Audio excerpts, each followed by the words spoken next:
Écoutez, bonjour à toutes et bonjour à tous. Nous sommes heureux de vous accueillir aujourd'hui avec notre conseiller départemental Sébastien Frey et avec ma collègue élue Émilie Féliu. Nous vous accueillons aux côtés de l'association chargée du patrimoine de Bessan, Antoine Niguez, Mathieu Lavalmas et toute l'équipe qui sont ici pour vous présenter dans une première partie l'histoire. Ensuite, vous allez partir pour une petite visite guidée. Un petit mot de ma part pour vous présenter l'avenir de Bessan et puis le verre de l'amitié tous ensemble. Donc, je suis Mathieu Lavalmas, je suis le président de l'association La Guilde de Bessan, association qui a pour mission d'œuvrer pour le patrimoine bessanais à travers 3 piliers: la préservation, la transmission et la promotion du patrimoine bessanais. Et la promotion, c'est dans le cadre de l'accueil des nouveaux Bessanais notamment, où la municipalité, à travers Stéphane Pépin-Monet, nous a fait confiance et nous fait confiance depuis quelques années pour vous accueillir et vous présenter le village que vous avez choisi, et vous avez bien fait, pour venir vivre avec nous. Et vous verrez que le patrimoine bessanais, il est extraordinaire parce que vous êtes certainement promené dans la ville, dans les rues depuis les quelques mois ou les quelques semaines où vous êtes là. Et grâce à Antoine, vous verrez qu'en fait, vous êtes passé devant plein de choses.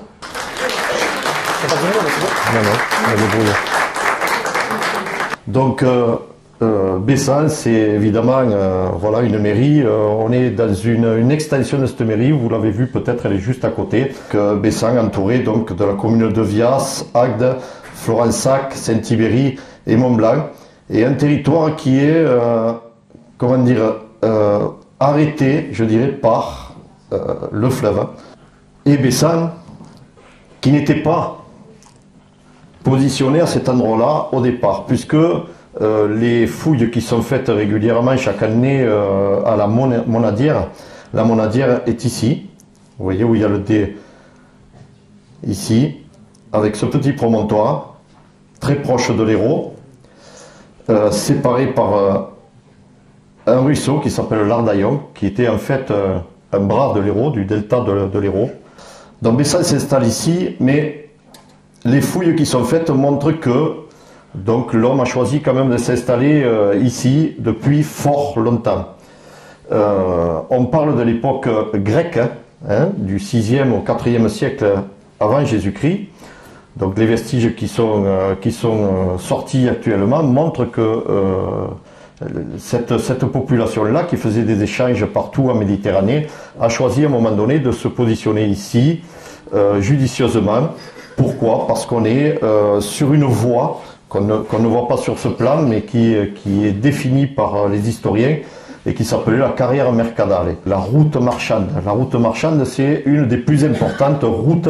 Alors, routes, évidemment, ce ne sont pas des boulevards comme aujourd'hui, mais ce sont des petits chemins qui permettent d'acheminer toutes les marchandises depuis la mer, évidemment.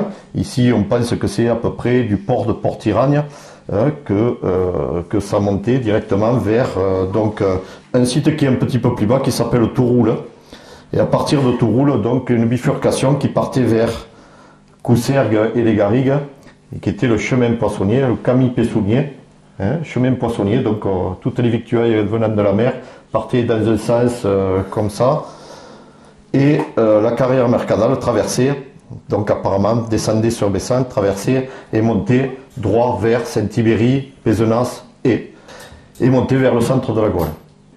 Endroit privilégié pour s'installer. Donc non seulement des poteries ont été trouvées, non seulement la carrière mercadale qui montait, mais aussi vous aviez ce fleuve qui est quand même navigable à l'époque, sauf en temps de crue.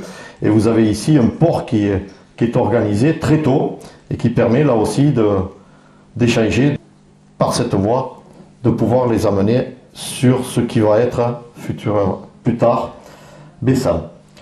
Donc l'Hérault, calme et tranquille, pas en ce moment. Et voilà les fouilles. Donc ça, j'ai changé un petit peu les photos, chaque année je mets un petit peu à jour. Ce sont les fouilles de cette année. Vous voyez le site qui est à peu près fouillé et sur lequel donc tout un habitat a été trouvé avec des maisons absides très rares. Donc, et qui sont datés, donc je vous ai dit, entre le 6e et le 4e siècle avant Jésus-Christ, avant notre ère. Donc ici une fouille de cette année qui est assez particulière, avec des briques crues, des poteries par ici, des murs encore par là-bas, enfin pas mal de choses, et quelque chose de très important, apparemment, un vrai village déjà mis en place à cet endroit-là, avec une ancienne entrée qui malheureusement maintenant est cachée par les nouvelles constructions, mais il faut dire que s'il n'y avait pas eu permis de construire, il n'y aurait pas eu de fouilles, et donc pas de possibilité de savoir la richesse de ce passé. Une entrée de ville qui était ici, donc un rempart qui faisait tout le tour, et apparemment une voie avec une place qui serait ici. Donc tout ça est encore en pleine fouille, et il y en a encore pour plusieurs années pour découvrir l'ensemble du site qui est quand même assez important. Que je ne me trompe pas, voilà le genre de poterie, poterie quand même assez ancienne. Ici on dit ionienne, rouge et grenat. Tout ça pour vous dire que donc les Grecs qui vont, je veux dire, coloniser un petit peu toute la Méditerranée et qui vont créer chez nous des comptoirs. Antipolis, Antibes donc, Nicaïa, Nice, Massalia, Marseille, Agathe-Tiché, Agde, et Empúries, un pays catalan, d'accord. Et puis un petit peu plus haut que Agathe-Tiché, puisque Agde était situé sur une île, Agde, situé sur une île, le delta de l'Hérault, et la Monédière est juste au-dessus. Donc choisi parce que justement on est très proche de la mer à l'époque et qu'on peut très facilement donc faire des échanges. Alors cet habitat grec apparemment il est évidemment quelque part mélangé entre guillemets avec les personnes qui habitent ici, les autochtones qui habitent ici, les indigènes, comme on dit, qui habitent ici. Donc c'est pas du comptoir grec pur comme à Agde ou à Marseille, mais on est mélangé déjà avec une population qui habite déjà ici. Les fouilles cette année ont permis de confirmer que l'habitat était déjà présent même au néolithique. Moins 2008 à peu près, c'est ce qui a été donné. On a trouvé ces couches-là et il est permis donc de dire que très tôt le site est occupé. Va se développer donc une forme d'habitat à la Monédière, et puis pour quelle raison? On ne sait pas, très certainement et justement pour une raison marchande, on va changer d'endroit et on va s'installer à l'endroit même où nous sommes. Alors, le général Domitius, c'est celui qui était quand même le gouverneur de la Gaule. Et ce général Domitius, oui, c'était important par rapport. Ce général Domitius, lui, il va aussi créer une voie, la Via Domitia, qui va emprunter, alors elle est en rouge, elle va emprunter peu ou prou le tracé d'une ancienne voie qui est ici, en pointillé, et qui s'appelait la Via Héracléa. Héracléa, Héraclès évidemment, les Grecs qui nous ont laissé quand même le nom des Pyrénées, de Cerbère. Donc la Via Domitia qui est aujourd'hui peu ou prou l'autoroute A9, les Ligures jusqu'en Espagne, les Hispaniques, les Ibères. Voilà. Villa romaine qui va s'installer donc un petit peu partout sur le territoire, parce que le général Domitius va distribuer les terres à ses légionnaires qui ont rendu les grands services donc à l'armée romaine quand ils arrivent au bout de leur campagne. Donc les terres leur sont distribuées. Les villas romaines qui étaient disséminées sur le territoire. Voilà une recherche d'un des collègues de l'association il y a quelques années qui montrait à peu près pour ce que pouvait être l'implantation des villas romaines sur le coin. Saint-Laurent de Touroul, la Monédière, donc dont on est en train de parler, le port, Brignac, donc c'est Bessan déjà, et l'église de Bessan ici. Voilà. Toutes ces villas romaines ont évolué.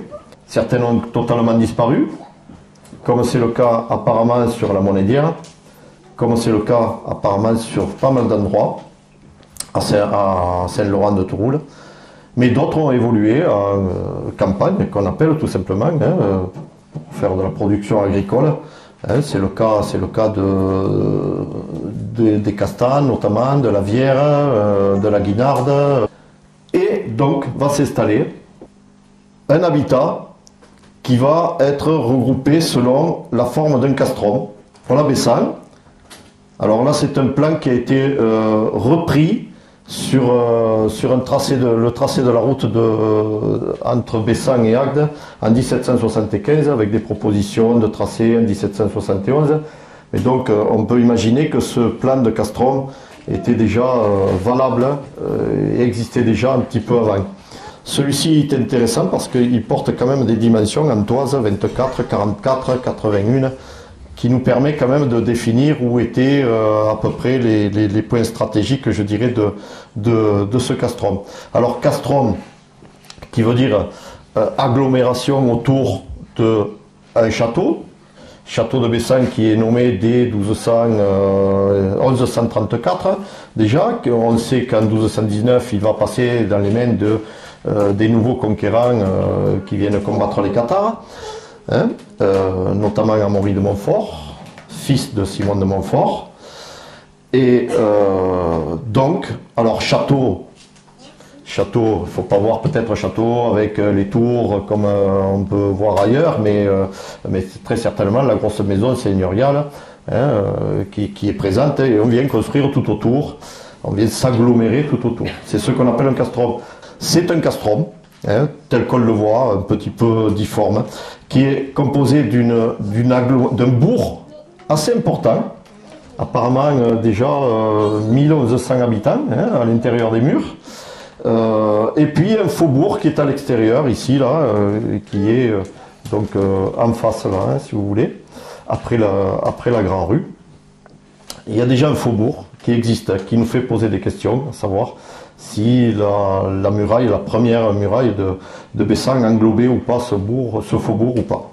Bref, ici, quelque chose d'important, cette dent que vous voyez, c'est la tour qui protégeait la porte de Bessan. Voilà, et elle était ici protégée par une tour qui, à mon sens, il doit rester un mur, et il reste un mur, on en est sûr, puisque à la construction de l'hôtel de ville, on recouvre ce mur, on le redresse un petit peu, le mur d'enceinte. Voilà, le mur d'enceinte qui était ici. Et ici, vous avez la porte Saint-Pierre. C'est la seule qui porte un nom et qui est toujours en place à côté de l'église. Alors ça, c'est aussi le plan du cadastre Napoléon. C'est le seul et le premier plan qui nous permet de définir l'habitat. Puisque vous avez vu un petit peu les autres plans qu'on avait, c'était quelque chose d'un petit peu difforme, mais confus surtout. Où on ne voit aucun habitat, aucune maison, alors que là, déjà en 1823, alors, plan qui a été repris sur le cadastre Napoléon en 1823, mais qui date d'un petit peu avant, certainement, début 19e, je dirais, et qui montre bien donc tout l'habitat, avec les îlots, notamment ici l'îlot des fours, donc où les fours communs étaient en place et où on cuisait le pain, l'église, la mairie, et l'hospice, les trois bâtiments publics très importants. L'hospice a disparu, la mairie existe, elle est juste à côté, je vous commenterai ça, et l'église qui a été pas mal modifiée au cours des âges. Voilà, la porte Saint-Pierre qui est ici, puis on a fait un tracé donc avec la rue de la Muraille, évidemment, la rue des Caves qui est un peu plus bas, ici les Soleillers qu'on appelle, voilà, ici la Brèche, la porte d'Ouille, et ici la rue des Courses, la rue de la République, celle-ci qui passe là, et la rue de l'Hôpital. Trois axes principaux quand on arrive du sud, trois axes principaux, d'accord? Mais un seul est doté d'une porte importante, ici. Pourquoi? Parce que cette voie, ici, est la carrière mercadale. Bessan vient s'installer ici, c'est parce qu'à un moment donné, on décide de se mettre sur la voie importante, celle qui transporte les marchandises, d'y planter donc une agglomération, d'y monter des murailles, d'y mettre des portes et surtout de contrôler les marchandises, puisque bien évidemment il fallait payer pour pouvoir passer. Et puis donc on va s'installer autour, comme ça. Alors il est dit que la première muraille passait avant l'église. Pourquoi? Parce qu'une église, à l'époque, n'avait pas le droit d'avoir, une ville, pardon, à l'époque, n'avait pas le droit d'avoir ses cimetières à l'intérieur des murs. L'église, on sait, pertinemment que l'église de Bessan avait le cimetière des pauvres qui était de ce côté, le cimetière clos qui était à la Clastre, ici, le cimetière donc, qui était protégé à l'intérieur, je dirais, et enfermé derrière l'abside, et ensuite, évidemment, à l'intérieur de l'église, les seigneurs, les nobles et autres qui arrivaient à se faire inhumer à l'intérieur de l'église. Donc, s'il y a des cimetières autour de l'église, ça veut dire que l'église ne peut pas être dans les murs. Ce qui veut dire que, normalement, une première enceinte devait passer, donc, et laisser l'église à l'extérieur. Beaucoup d'exemples, donc, en Languedoc et notamment dans l'Hérault, d'églises qui sont en dehors des murs, hein, au tout début. Ensuite, alors, on estime que c'est en 1300, les murs de Bessan se construisent, on le sait, à peu près au XIe siècle, 1050-1100. Et on a des factures que les consuls de Bessan vont payer des pierres qu'ils ont achetées pour pouvoir construire la muraille, ou reconstruire la muraille. Et on pense que c'est à cette époque-là, donc en 1300 et quelques, qu'on va tracer qu'on va monter ce mur avec ce nouveau tracé pour englober l'église à l'intérieur des murs. Je vous invite maintenant à aller faire la promenade et vous expliquer tout ce que je viens de vous dire un petit peu sur Bessan.